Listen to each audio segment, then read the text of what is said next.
Muy buenas. Les saluda el tutor Tobias Murillo. Eh, para mí es un gusto tenerlos en esta última sesión eh, del curso. eh, Institución Educativa, Teorías y Concepciones. Como ustedes saben, ya estamos en el periodo de examen y he decidido hacer una breve presentación de algunos elementos del tercer y el cuarto capítulo que creo que podrían ser de ayuda para muchos de ustedes en el examen que viene a continuación. Empezaré pues resumiendo un poco en lo que habíamos quedado en la última sesión. Habíamos dicho que efectivamente la Edad Media, uno de los elementos más importantes en la Edad Media había sido la introducción de la universidad, pues las universidades como se entienden hasta el momento. Sin embargo, una de las debilidades que tenía la Edad Media en general era que el control político y social, no solamente de la educación, sino de la política, de la economía, en general estaba todavía en manos de la Iglesia. La educación, principalmente la educación universitaria y la educación general, estaba reservada para una pequeña élite privilegiada de la población. Principalmente eran los grupos clericales que pertenecían a la iglesia.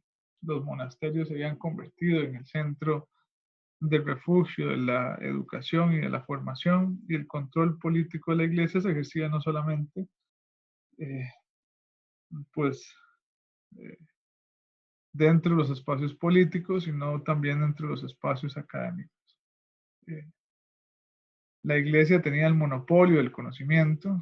Recuerden que para esa época eh, la educación estaba reservada solamente para las personas que se dedicaban a la formación religiosa. Aparte, los conocimientos bíblicos generalmente pasaban por el latín, eh, que generalmente no era manejado por la población.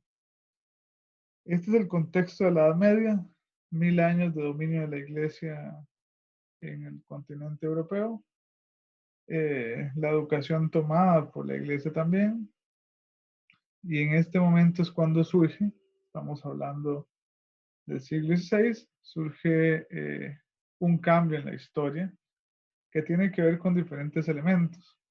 En la ciencia venía la revolución científica, había un cambio a nivel de paradigmas del conocimiento, y eso obliga a una reorganización política y social de la, de la sociedad europea, que da un cambio y un paso de lo que fue la sociedad medieval a la sociedad moderna. Voy a compartir pantalla.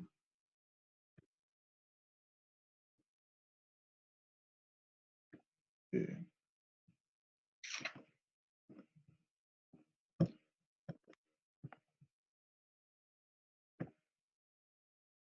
Así es como llegamos a la educación moderna.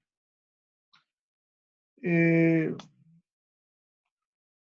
Precisamente decíamos que el origen de la edad moderna tiene que ver principalmente con un rasgo fundamental de la sociedad europea, que es el, el debilitamiento de la Iglesia Católica. Ese debilitamiento tiene diferentes factores.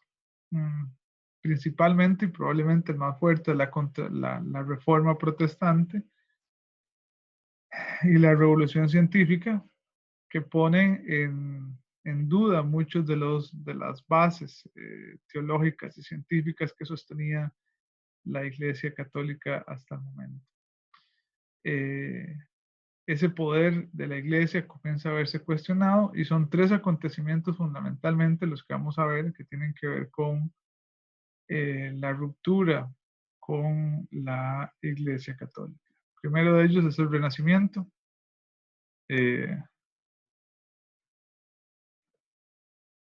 Bueno, mientras el medioevo buscaba la salvación del alma, en el medioevo todo estaba concentrado, y lo habíamos visto en las lecciones anteriores, eh, la filosofía clásica, el periodo clásico de la educación estaba cimentado en el ser humano, en el hombre, en las artes, en el deporte.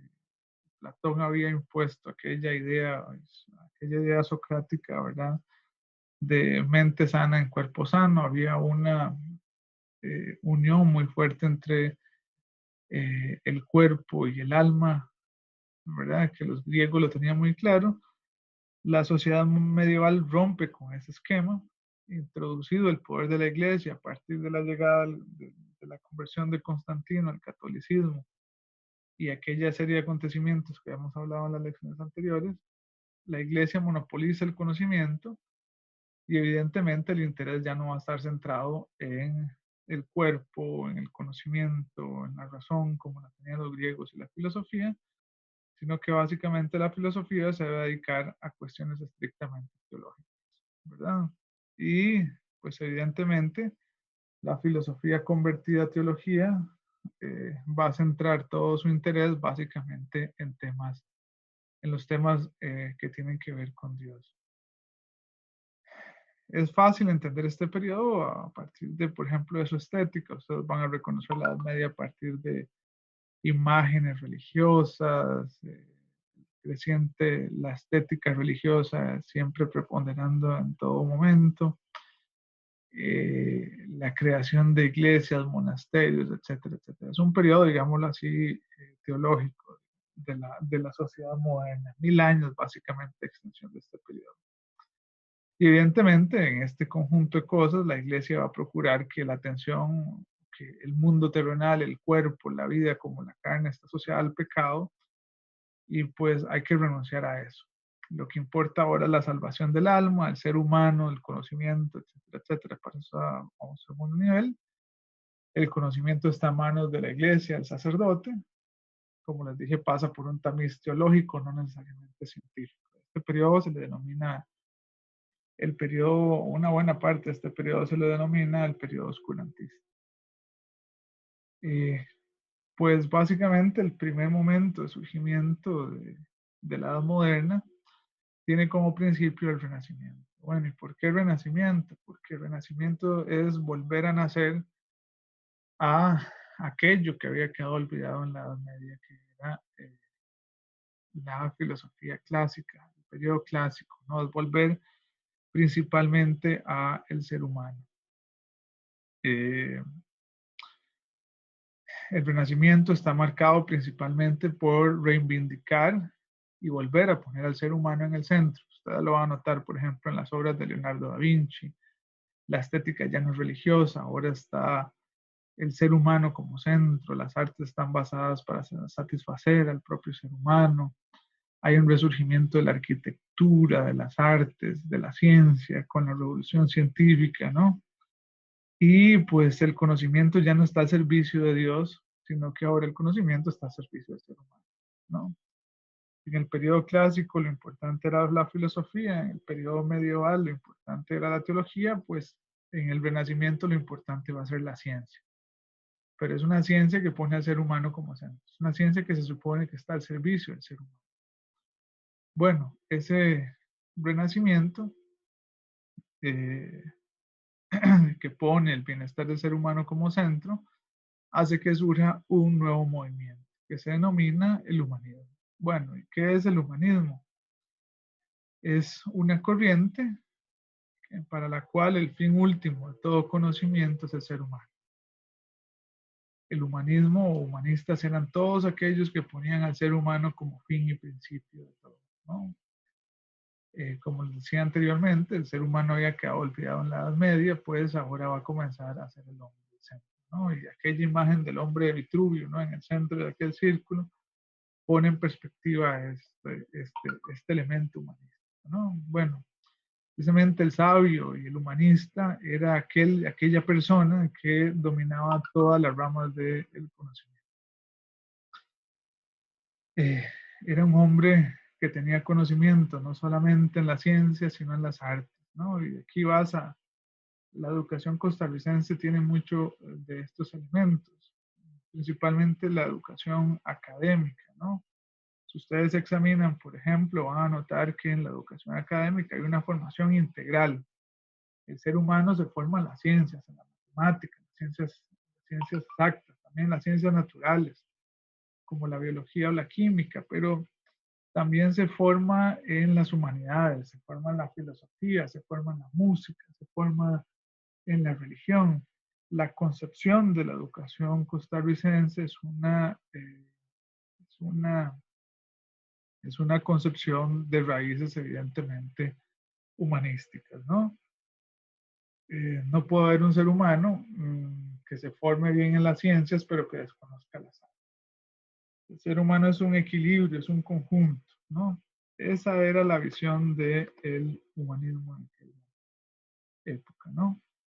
Otro acontecimiento fundamental y que tiene mucho que ver con la caída y la decadencia de la Iglesia Católica tiene que ver con la Reforma Protestante. Eh, la Reforma Protestante inicia en Alemania en 1517 con un monje agustino llamado Martín Lutero. Martín Lutero va a comenzar un movimiento en contra de la Iglesia Católica. Su indignación se basaba básicamente por la venta de indulgencias, la corrupción que existía en el clero católico. A partir de esta venta, el clero estaba evidentemente politizado, tenía intereses obviamente mercantiles. La iglesia estaba en una evidente decadencia, ¿no? Aparte de acontecimientos políticos también, la ciudad de Constantinopla, que ha sido fundada por Constantino, comienza a caer, es invadida y la iglesia está sufriendo un cisma muy fuerte. En eso comienza la llegada de Martín Lutero, es como el golpe de gracia que sufre la iglesia católica, y con el golpe de gracia y con el cisma de la iglesia católica, evidentemente hay un cambio político y social en la época, ¿no? Es una ruptura con el papado, que va a marcar el futuro de Europa. Una Europa dividida entre la Europa protestante luterana, que se extiende por Alemania, Escandinavia y los Países Bajos, y una Europa católica como la que tenemos, como la que heredamos nosotros a partir de los españoles, Europa, Portugal, etc., ¿no? Europa está dividida en dos, la Iglesia Católica está cayendo y la Reforma Protestante marca pues un antes y un después y el inicio de una nueva era. Bueno, ¿qué es lo importante de la Reforma Protestante? Eh, Vamos a ver, la Iglesia monopolizaba las formas del conocimiento, ¿no? El conocimiento estaba en poder de la Iglesia, las universidades estaban en poder de la Iglesia Católica, y la llegada y el rompimiento con el papado y con una nueva forma de entender las escrituras generó un espíritu de mayor libertad. De hecho, las ideas científicas tuvieron un auge muchísimo más fuerte en estos Países Bajos. Muchos científicos tuvieron que emigrar hacia estos países donde el pensamiento no estaba, ¿cómo se llama?, a manos de la Iglesia Católica, y eso permitía el surgimiento de ideas heterodoxas, ¿no? Una de las cosas más importantes que, que hizo Martín Lutero es que permitió la traducción de los textos bíblicos, ¿no? El texto bíblico estaba escrito en latín, era dominio exclusivo de los que dominaban el latín, generalmente clérigos católicos. La iglesia era la que tenía el monopolio de las ideas de los escritos bíblicos, y al traducirse al alemán lo que hace es una democratización del saber teológico, del saber religioso. El saber religioso ya no pasa solamente por el sacerdote, sino que pasa ahora, o todos somos capaces en esa libertad de interpretar los signos. Ya el conocimiento religioso ya no pasa solamente por el sacerdote, ¿no? Y pues evidentemente a partir de esta nueva reinterpretación de los textos bíblicos y de la posibilidad de que el pueblo acceda democráticamente al conocimiento, permite el surgimiento de nuevas escuelas, una alfabetización, un surgimiento de una alfabetización en Europa llevada precisamente por estos países donde el protestantismo colonizó las formas de pensamiento, ¿no? Evidentemente, el protestantismo permite una Europa muchísimo más libre hacia las ideas heterodoxas, ¿verdad? Y esto va a implicar, evidentemente, el debilitamiento del poder de la Iglesia en Europa. Unido a esto, vamos a hablar también de la llegada de la imprenta a Europa. Muchas ideas científicas, el conocimiento en general estaba en las universidades. Recuerden que muchos de los textos tenían que ser escritos a mano. Generalmente eran monjes, los mismos monjes los que se encargaban de estas traducciones, y por lo tanto el conocimiento estaba, digamos, concentrado en pocas manos, ¿no? La llegada a la imprenta permite la difusión de las ideas científicas de la época, principalmente que llegaban en aquel momento con la revolución científica de Copérnico, ¿no? Nuevas ideas, una nueva concepción del universo, y de la sociedad que llega con la revolución copernicana, y esto permite la generación de ideas heterodoxas, no ideas ortodoxas como estaba acostumbrada la Edad Media a partir de la autoridad, sino que los científicos se encargan de producir conocimiento, y ese conocimiento es llevado hacia la sociedad, hacia la vida en general, a partir de la imprenta, ¿no? Sale de las universidades y ahora, digamos, se puede compartir públicamente. El conocimiento se hizo más accesible, las ideas científicas se ampliaron a grandes sectores de la población, y ya se podía cuestionar en buena medida muchos de los elementos que durante la Edad Media se creían absolutos, ¿no? Evidentemente, estos elementos de apertura hacia las ciencias, de generación de ideas científicas, de un conocimiento abierto y accesible y un mundo abierto al conocimiento, es lo que permite el surgimiento de las escuelas, de la escuela moderna, ¿no? De la escuela humanística, centrada en las ciencias, en las artes, en la pluralidad del pensamiento, en la apertura del conocimiento científico, etcétera, etcétera, ¿no? Estos tres elementos permiten lo que hoy entendemos como la ciencia moderna, pero también la escuela moderna, ¿no? La escuela moderna basada en estos elementos que los veníamos diciendo hasta el momento. eh, Hay un movimiento que es muy importante en este proceso histórico, que es la ilustración. Antes de entrar o adentrarme en los autores ilustrados, es importante entender qué es la ilustración. Voy a primero dar una definición más de carácter político, y después voy a tratar de dar una definición más de carácter filosófico. Como ustedes ven, y lo venía diciendo, el Renacimiento marca una ruptura con la tradición católica y teológica centrada en la fe y en el conocimiento bíblico, y pasamos del conocimiento teológico al conocimiento científico. La revolución científica está trayendo a un nuevo mundo, un mundo que nos acerca a un nuevo paradigma que tiene diferentes ramas en el conocimiento científico. Aparece por un lado la astronomía como ciencia, aparece por otro lado la química como ciencia, aparece la biología, aparece la medicina moderna. Estamos viviendo un mundo de grandes transformaciones a nivel científico, ¿no? Y como les decía, el conocimiento bíblico, religioso, la Iglesia Católica está en serios aprietos ya para el siglo XVI, ¿no? Sin embargo, el poder en el siglo XVI se logró mantener a partir de las monarquías.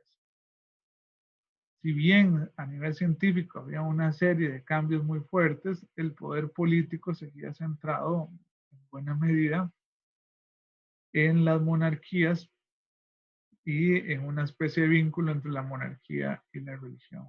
Pues bueno, la Ilustración es un movimiento político antimonárquico y anticlerical, que trataba ya no de romper esa matriz filosófica como estaba en el Renacimiento, sino ahora la matriz política, ¿no? Eh, Su origen se ubica en Francia a mediados del siglo XVIII, pero se extiende posteriormente en Alemania, Inglaterra, incluso llega hasta América. Eh, y funciona como un hervidero de muchas revoluciones independentistas en América, ¿no? La Ilustración básicamente va a reivindicar el papel de la razón en la humanidad. Si bien en la Edad Media, como lo veníamos diciendo, el centro de todo es Dios y la explicación de todo es Dios, y Dios ofrecía la salvación para todo cuanto existía en la Edad Media, a partir de la revolución científica surge una nueva divinidad, ¿verdad? Un nuevo Dios, digámoslo así, y surge una nueva fe. Bueno, ese nuevo Dios, esa nueva fe, es una fe ya no metafísica, ya no religiosa, sino que es una fe en la razón tecnocientífica, ¿no? Los ilustrados creían seriamente de que la razón iba a lograr cambiar a la humanidad. Evidentemente, el mejor puente para cambiar esa razón es la educación, pero tiene que ser una educación ya no basada en la religión como estaba en la Edad Media, sino que tenía que ser una educación basada evidentemente en las ciencias y en la razón tecnocientífica como les venía diciendo. La razón en este sentido es una razón liberadora, porque nos libera de las opresiones religiosas, de las opresiones mitológicas, ¿no? Que existían previamente, de las opresiones, ¿cómo se llama? Metafísicas. Eh, pero también nos libera las opresiones políticas, ¿no? La Revolución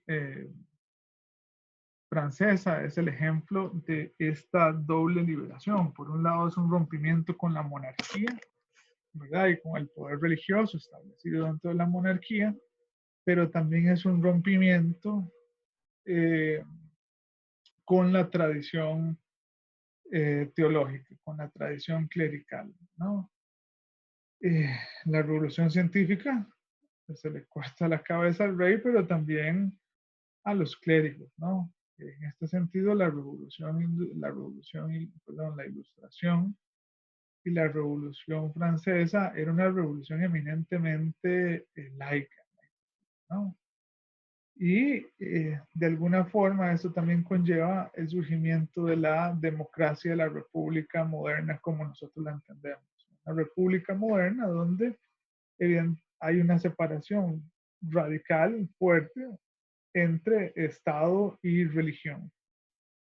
Esa división no se había podido hacer en el siglo XVI, pero sí se logra en la Revolución Francesa y como les dije se expande por toda Europa. Este es el origen del liberalismo moderno, ¿no? Que evidentemente ya venía a su germen desde el Renacimiento. La libertad del ser humano, la libertad de pensamiento van a ser fundamentales en este proceso. Bueno, ¿quién es el que teoriza la Revolución Francesa? ¿Quién es el que teoriza la Ilustración? Es un filósofo alemán nacido en Königsberg, que se llama Immanuel Kant. Yo digo y le digo siempre a mis estudiantes que Kant es el pensador de la modernidad. Nadie mejor que Kant quizás ha pensado qué significa este periodo. Eh, Kant, y por eso la importancia de él, define la modernidad como la superación de la minoría de edad. Bueno, ¿qué significa ser menor de edad? Para Kant, la minoría de edad no tiene que ver con la edad cronológica, no tiene que ver con cuántos años tenga una persona, sino que tiene que ver con un elemento más complejo. Kant le denomina autonomía.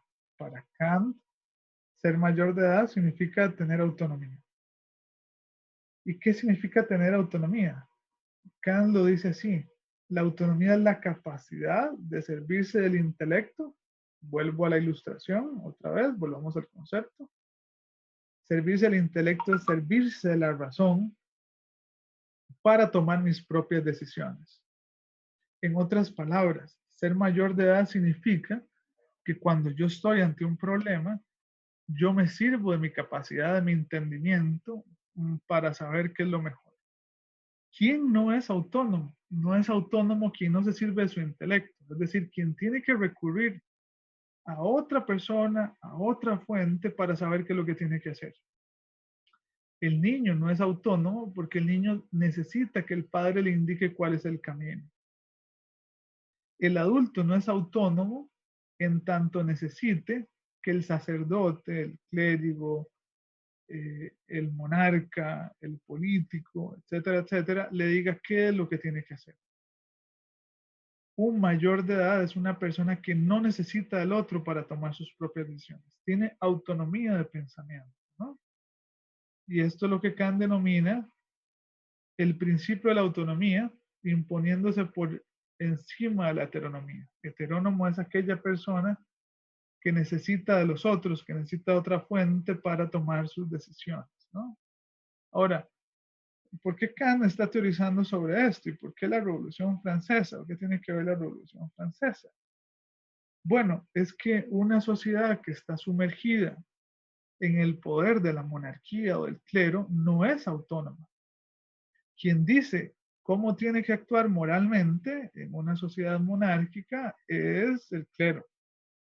Es decir, depende del clero para saber qué es lo que tiene que hacer.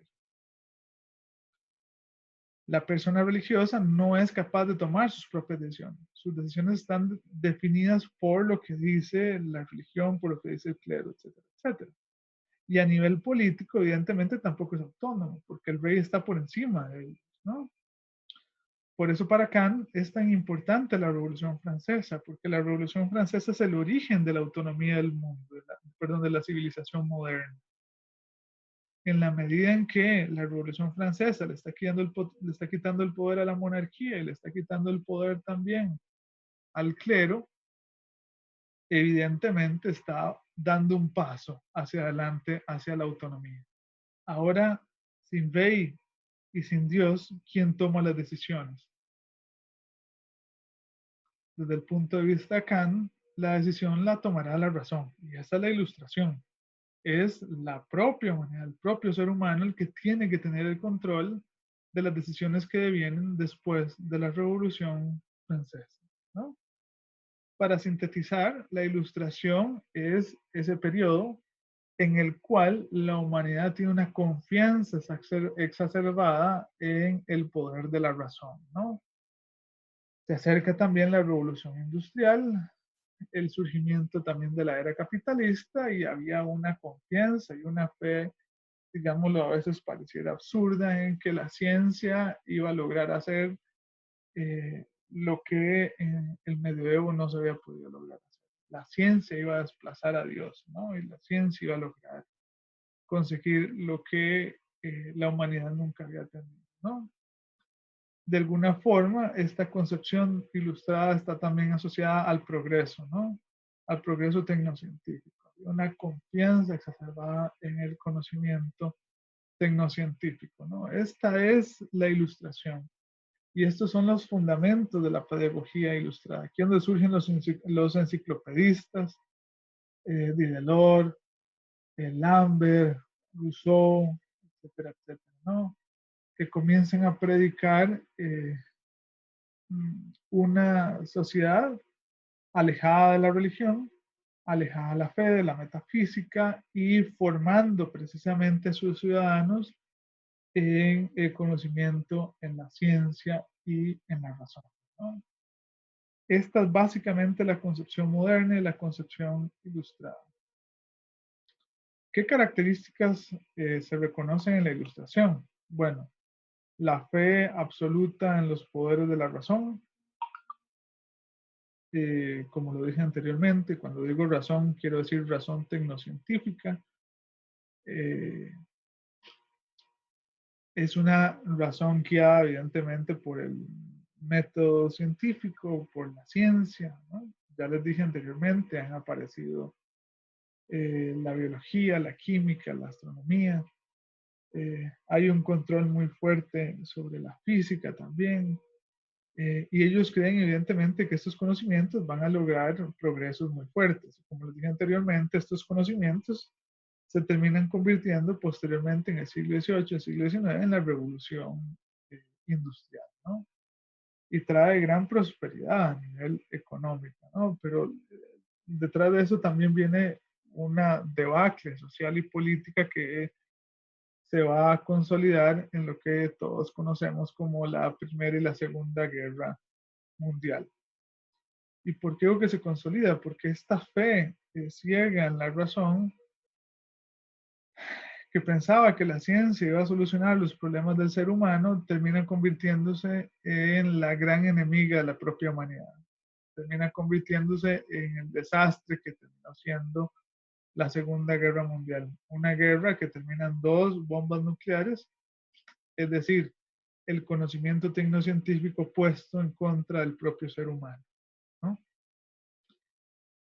Por eso los pensadores del siglo XX, la segunda mitad del siglo XX, están repensando qué es la ilustración. Si la ilustración logró su objetivo, si esa fe que tenían en el siglo XVIII los ilustrados, los enciclopedistas, y esta fe ciega en la razón científica, en la formación científica del ser humano, había logrado su objetivo. Como lo dije anteriormente, también hay un cuestionamiento al derecho divino y monárquico, se le pone un límite al poder monárquico, al poder divino, y quien domina ahora ya no es el monarca ni el sacerdote, sino quien domina ahora es el científico. La ciencia es la que tiene que comenzar a gobernar. De esto va a derivar después, cuando ustedes lo notaron en el libro, toda la sociología de Comte, y esa visión de que la ciencia tiene que ser el fundamento de todo conocimiento, ¿no? Surge con él también la reivindicación de las democracias liberales, como las entendemos modernamente y como están construidas principalmente en Occidente. Son democracias donde donde el poder político está muy claramente definido y donde la religión y la política están evidentemente divididas.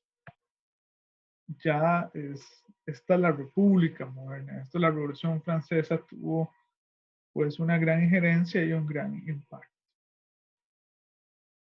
Como ilustrados, evidentemente, creen en la perfectibilidad de la naturaleza humana, es decir, la naturaleza humana, si bien no es perfecta, puesto que es instintiva, sí puede ser educada. Y puede ser educada si a la razón se le moldea. ¿Y cómo y qué significa moldear la razón? Moldear la razón significa enseñar ciencia, ¿no?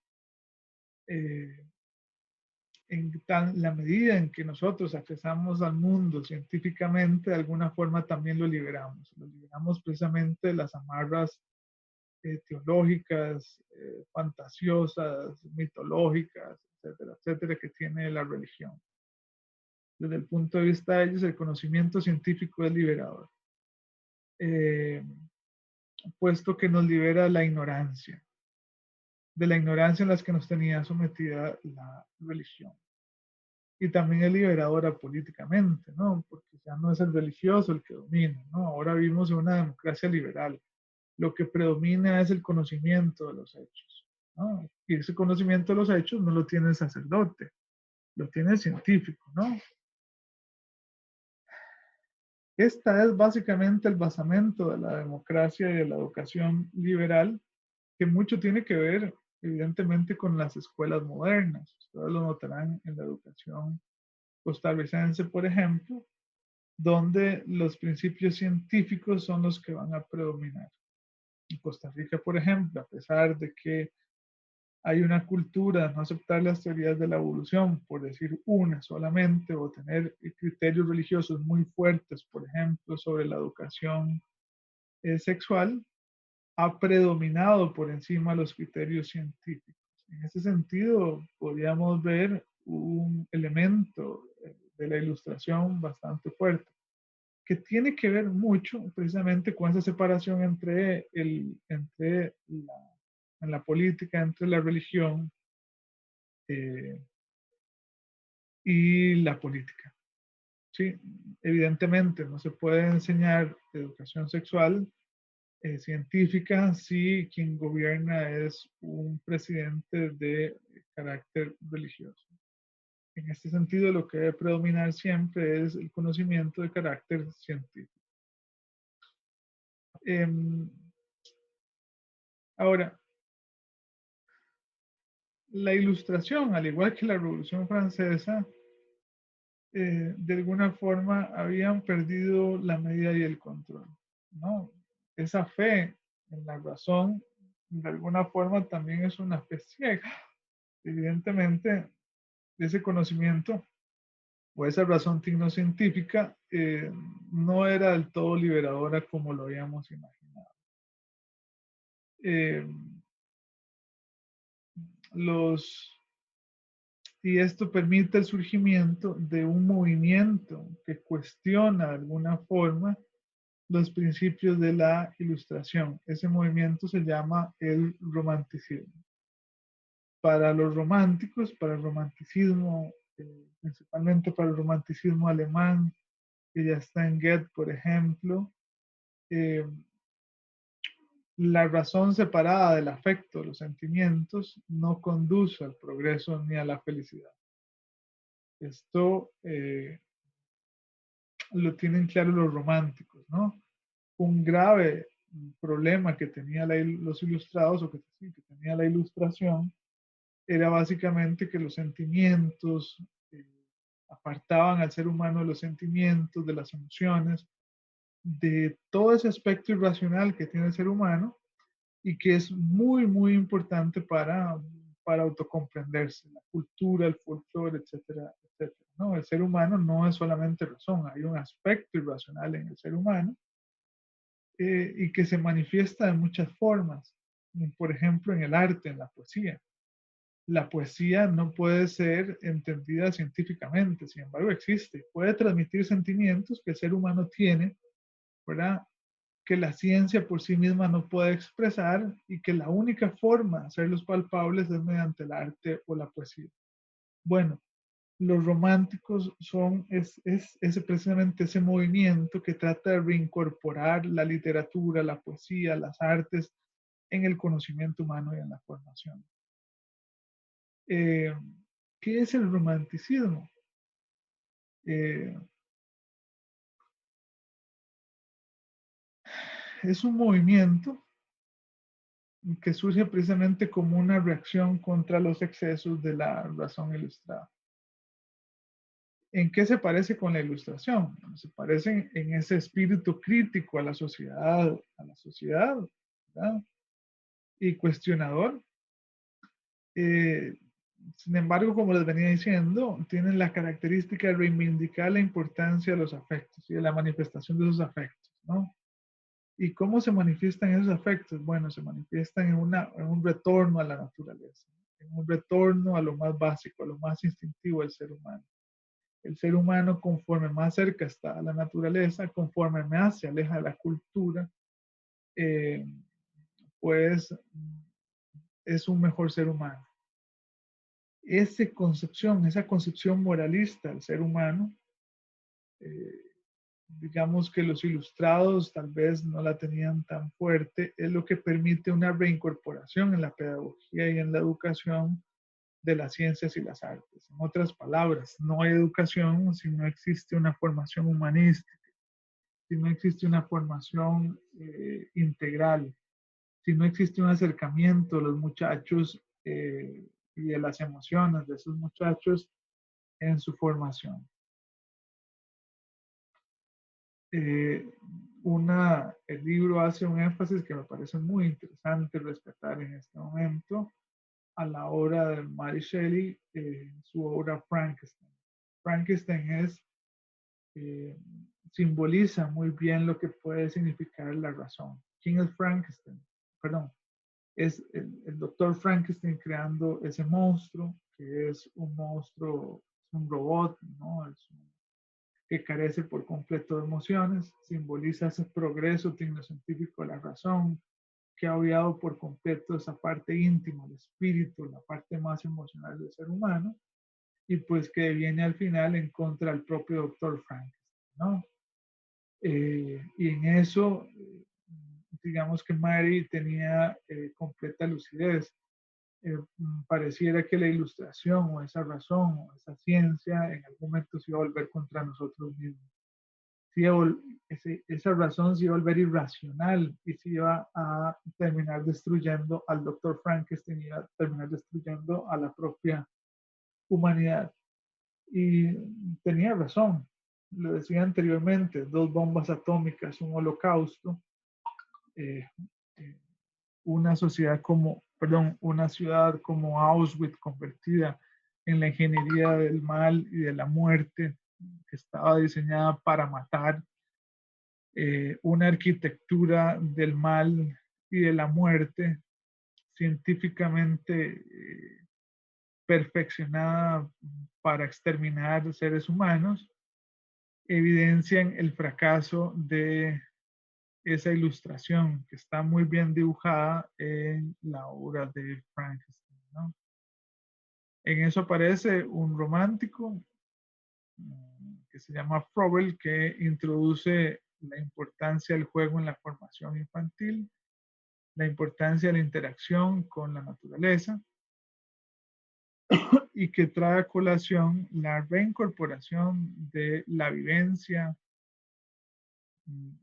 con la exploración de los sentimientos y la reincorporación y la importancia de el mundo infantil en la formación.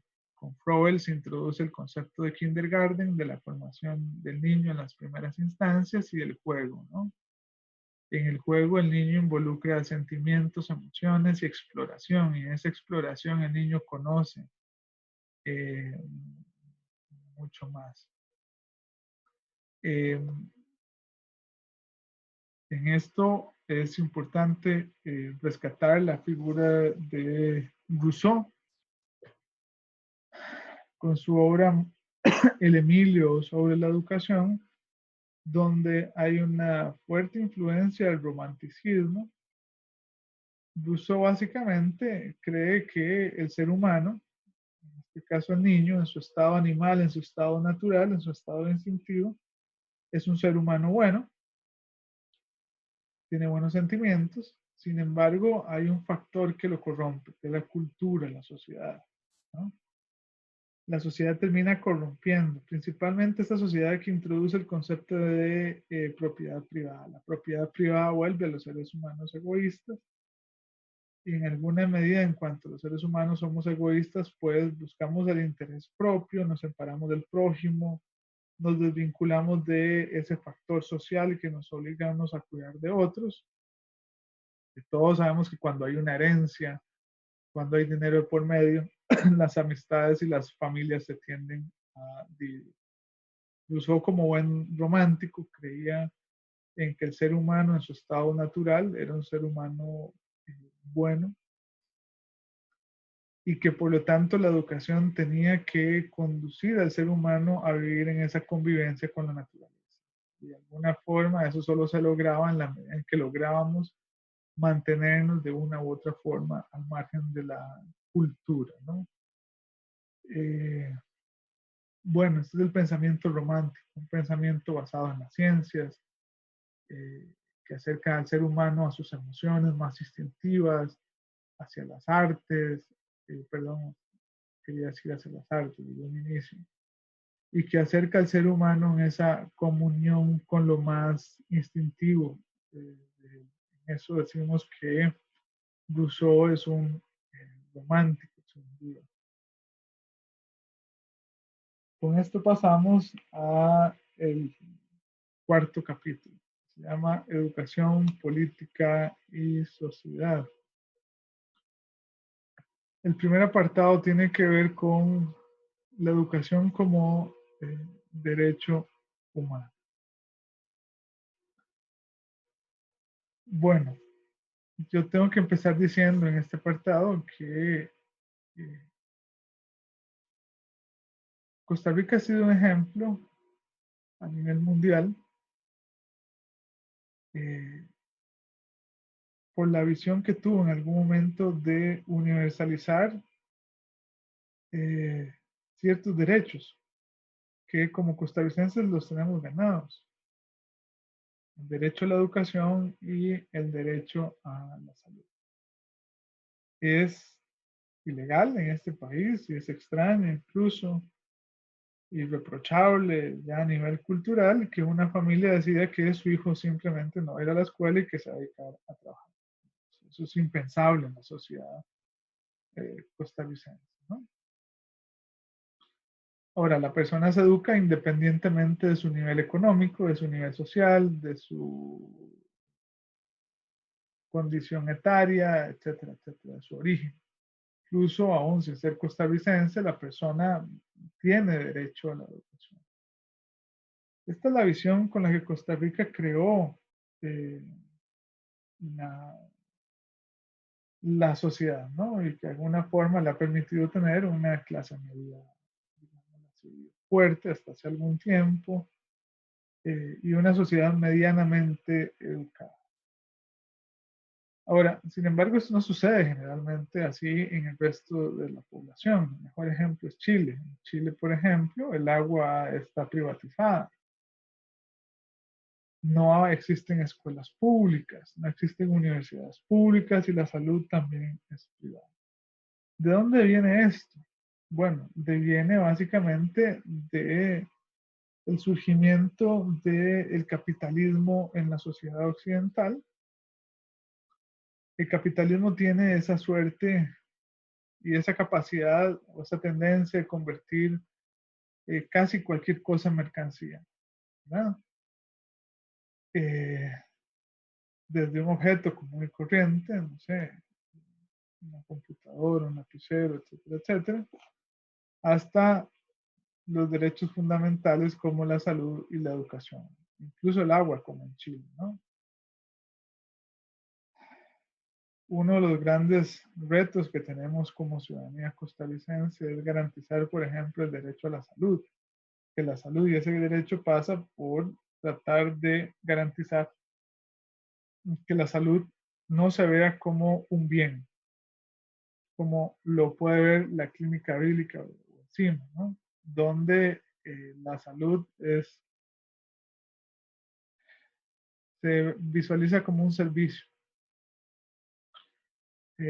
como una mercancía. Eh,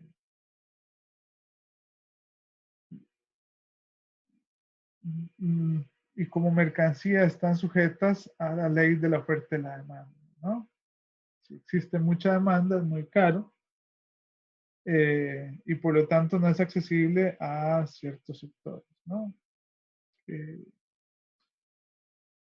hemos llegado a pensar incluso que una buena calidad de educación o una buena calidad de la salud o de cualquier servicio depende no de ser seres humanos y de merecerlos, sino básicamente de la capacidad adquisitiva que tenemos para pagar. En otra medida, tiene derecho a buena educación el que tiene mucho dinero. Esta es la concepción tradicional que tenemos al respecto en las sociedades capitalistas, ¿no? Mucha gente justifica, evidentemente, de que no debería haber en Costa Rica un seguro universal, por ejemplo, sino que cada persona pague por su propia cuenta su seguro de salud según sus capacidades. Esta es la visión, por ejemplo, que existe en Estados Unidos. Como les decía, una visión contraria es Costa Rica, que se ha caracterizado porque la educación no sea considerada un servicio, ¿no? Sino más bien un derecho. La persona, en tanto nace en este país, tiene el derecho a su formación, independientemente, como lo decíamos, de su condición etaria, de su situación económica, no importa. Por eso la cobertura de la educación debe ser universal, gratuita, pero principalmente debe estar garantizada no por la religión ni por el clero, como dijimos anteriormente, sino por el Estado. La educación, por lo tanto, no es un servicio, es un derecho humano. Y como derecho humano, todos tenemos posibilidad de servir. El único que tiene la posibilidad de garantizar ese derecho humano, evidentemente, es el Estado. Si no es el Estado, evidentemente sería entonces la ley de la oferta y la demanda. Esa ley de la oferta y la demanda que discrimina cuáles seres humanos sí pueden acceder a cierto servicio y qué seres humanos de repente no podrían acceder a dicho servicio, ¿no? Una sociedad respetuosa de los derechos humanos no puede dejar la educación ni la salud ni ningún derecho humano sujeto a la ley de la oferta y la demanda. En tanto derechos universales, todos tenemos la capacidad de servirnos de un derecho humano, no está sujeto a ningún tipo de condición, ¿no? Somos acreedores de ese derecho por el simple, valga la redundancia, por el simple hecho de ser seres humanos. Ya para finalizar, vamos a terminar con el apartado de Estado y educación. He decidido para eso retraerme retrotraerme, perdón, a la imagen de Hannah Arendt. Hannah Arendt es una filósofa muy lúcida y probablemente las más importantes de la segunda mitad del siglo XX. Se hace famosa a partir de varios artículos que comienza a escribir en una investigación que ya hace para, si no estoy mal, para el New York Times, a partir de un juicio muy famoso. Hay una película sobre él que se llama El caso Eichmann y Hannah Arendt se dedica a reportear ese juicio que se lleva, si no estoy mal, en Tel Aviv. Hannah Arendt investiga quién es este tipo Eichmann, que ha colaborado con toda la estructura de muerte, toda esta arquitectura de muerte que significó el Holocausto, y se percata de que Eichmann era un tipo bueno, en el sentido social, sociológico. Cuando digo bueno, quiero decir, era un padre de familia, era educado, etcétera, etcétera, ¿no? Y Eichmann decía, evidentemente, que él no era un delincuente como el que uno usualmente se imagina, ¿no? Uno se imagina un verdugo como un tipo sádico, cruel, sin familia, que anda en la calle, etcétera, etcétera, que vive en la noche, etcétera, ¿no? Pero Eichmann no era esa figura, era un tipo de familia que escuchaba música clásica, religiosa, etcétera, etcétera, ¿no? Y se pregunta, bueno, ¿cómo una persona de este tipo y cómo una sociedad alemana, que se suponía que era una sociedad educada, podía llegar a construir eh, toda esta arquitectura del mal, ¿no?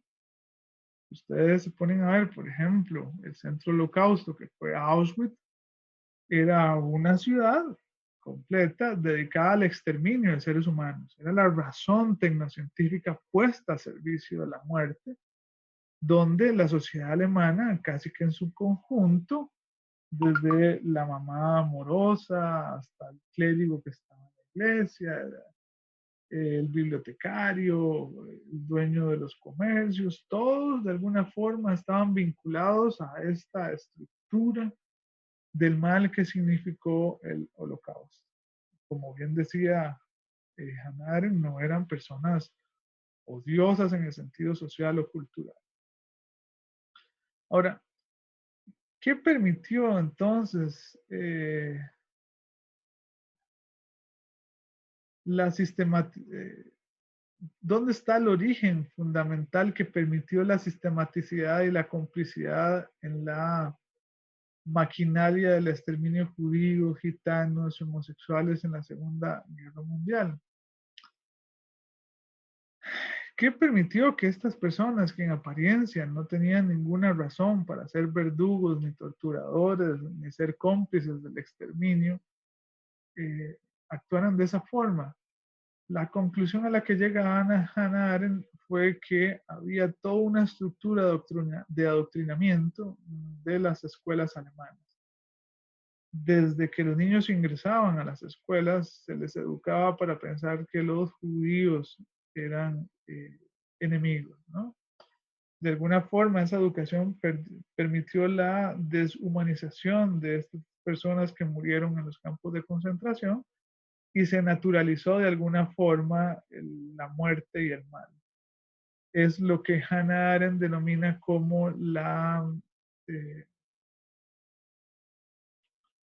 banalidad del mal. Cuando digo de banalidad del mal, quiero decir el mal se volvió banal, como una cuestión más. Se interiorizó como algo normal, ¿no? De alguna forma se interioriza como, por ejemplo, cuando sin darnos cuenta deshumanizamos al extranjero, al nicaragüense, al colombiano, a la persona homosexual, ¿no? Cuando crecemos en una cultura machista, por ejemplo, deshumanizamos al otro. Pero para que eso pueda suceder, tiene que haber un proceso de adoctrinamiento, no solamente en la escuela, sino también, evidentemente, en todo ese entramado cultural que permite la formación y la educación, ¿no? Eh, y evidentemente, este análisis que hace Hannah Arendt eh, pues nos hace ver que el proyecto político de un Estado no funciona sin la educación. La educación está al servicio de las personas que gobiernan, de las personas que dominan el Estado, y estas personas que dominan el Estado de alguna forma han utilizado históricamente el adoctrinamiento como un mecanismo para la formación de ciudadanos. A los políticos les interesa que sus ideas evidentemente sean vistas como correctas, como buenas, ¿no? Y para eso imponen ciertos principios, ciertos ideales en la educación. Costa Rica no está exenta, por ejemplo, de este proceso de formación y adoctrinamiento. Se dice siempre que la historia es contada por los vencedores, ¿no? Y esos vencedores cuentan una historia en las escuelas que es repetida por los docentes y que los niños la terminan absorbiendo. Bueno, un ejemplo de eso, sin tratar de polemizar en cuál es la versión correcta, es la abolición del ejército, la guerra del 48, ¿no? Detrás de las intenciones de abolir el ejército, muchos historiadores han tratado de cuestionar las buenas intenciones en este momento de don José Figueres, del expresidente de la República, y han tratado la otra versión. Sin embargo, lo que se transmite en las escuelas tiene que ver con libertad, está asociado también a un partido político, etcétera, etcétera, ¿no? Y eso ha servido de alguna forma a la construcción de una identidad nacional, ¿no? Que surge a partir de ese relato. Eh,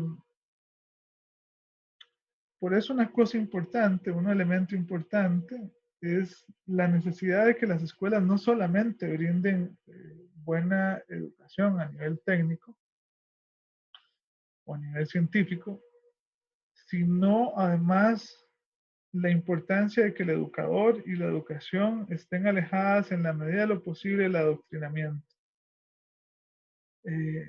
que el conocimiento sea lo más libre posible, ¿no? Y que el educador sea capaz de entender sus prejuicios, los prejuicios que él maneja y que no tenga la capacidad de alejarse de esos prejuicios con objetividad, evidentemente, y permitir que la educación fluya de la manera más libre posible, garantizando la pluralidad y el respeto hacia la diversidad de las ideas. Una educación que no respete la diversidad, que no respete la pluralidad eh, y que no respete los principios básicos de la ciencia, evidentemente es una educación que está más cerca de la Edad Media, como lo decíamos anteriormente. Bertrand Russell advertía que una sociedad que excluye, que discrimina, que sataniza ciertos conocimientos, eh, que aparta a ciertas minorías, no puede ser considerada propiamente como democracia. Para Russell, eh, lo que distingue las sociedades democráticas frente a las sociedades totalitarias es precisamente la defensa de los derechos humanos y las minorías. Es decir, en las democracias, lo que hace posible una democracia es que los sectores más vulnerables, los sectores más pequeños, se sientan igualmente protegidos que las mayorías. Hay una mala concepción de la democracia como el gobierno de la mayoría. La democracia es el gobierno de todos, ¿sí? Donde no se impone un principio sobre otro, sino donde básicamente todos tienen cabida, sin el hecho de sentirse discriminados. La democracia, por eso, es eh, la mejor forma de gobierno en tanto garantiza la protección de todas las personas que viven dentro de su conjunto. Eh, bueno, en este sentido, la educación debe garantizar en la medida de lo posible el respeto a esa pluralidad, el respeto a esa diversidad, debe ser congruente. La política de la educación, la política, la democracia y la educación son evidentemente, están íntimamente unidas, íntimamente vinculadas. No puede existir una democracia sin una formación o una educación plural. Con esto, pues vamos a dar finalización a esta tutoría, eh, agradeciéndoles a todos pues la participación dentro del curso y deseándoles el mayor éxito posible. Mucha suerte. Hasta luego.